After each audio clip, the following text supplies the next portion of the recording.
তো hey guys, শুরুতেই সকলকে জানাই সরস্বতী পুজোর প্রীতি, শুভেচ্ছা, অভিনন্দন এবং ভালোবাসা। তো গাইস, আজকে ঘটনাটা ঘটে চলেছে একটু অন্যরকম। আমার সাথে ঘটে যাওয়া একটি ঘটনা, যেটা আমি তোমাদের সাথে শেয়ার করতে এসেছি। তো ঘটনাটা হচ্ছে, বেশ কিছুদিন আগে আমি একটা শর্টস আপলোড করেছিলাম, দেখবে হয়তো, তোমরা দেখেছো হয়তো, যে সেখানে আমি বলেছিলাম যে আমার সাথে একটা স্ক্যাম হয়ে গেছে। তো স্ক্যামটা কি, সেটাই আজকে আমি এখানে এক্সপ্লেন করছি।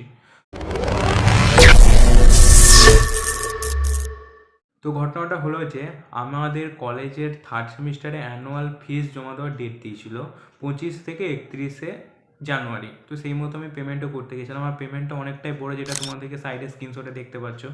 তো সেই পেমেন্টটা আমি রীতিমতো পেমেন্ট করেছিলাম। কলেজ থেকে আমাকে বলে দিয়েছিল যে কোনো রকম ইউপিআই অ্যাপ দিয়ে পেমেন্ট করা যাবে না, শুধুমাত্র কার্ডে পেমেন্ট করতে হবে। তো কার্ডে আমি পেমেন্ট করেছিলাম সাইবার ক্যাফেতে। পুরোটা আমার কাছে ভিডিও এভিডেন্স হিসাবেও আছে, কিন্তু পেমেন্ট করার পর আমার পেমেন্ট স্লিপই বেরোলো না। তো এখন আমি কি করতে পারি? পেমেন্ট স্লিপ যদি না বেরোয়, তাহলে কলেজকে আমি কী জমা দেবো? আর কলেজকে আমি বা কী বলবো? তো সেই মতো আমি কলেজের কাছে গেছিলাম, সেরকম বলেওছিলাম যে আমার সাথে এরকম সমস্যা হয়েছে। তো কলেজ থেকে আমাকে প্রথমে ঘুরিয়ে দেওয়া হলো, তারপর আবার আমাকে একটু ওয়েট করতে বলা হলো, ওরকমভাবে হ্যারাসমেন্ট করা হয়েছে। তারপর আবার আমি কলেজে যখন গেলাম, গিয়ে বললাম যে এরকম প্রবলেম, তখন আমাকে বললো যে যখন আবার অ্যাডমিশন হবে, মানে আরেকটা পেমেন্ট করতে হয়, যখন সেই পেমেন্টটা হবে তখন তোমাকে দেখছি।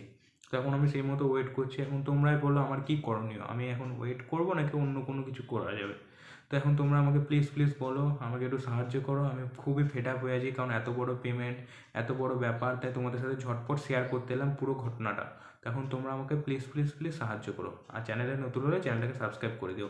By, see you.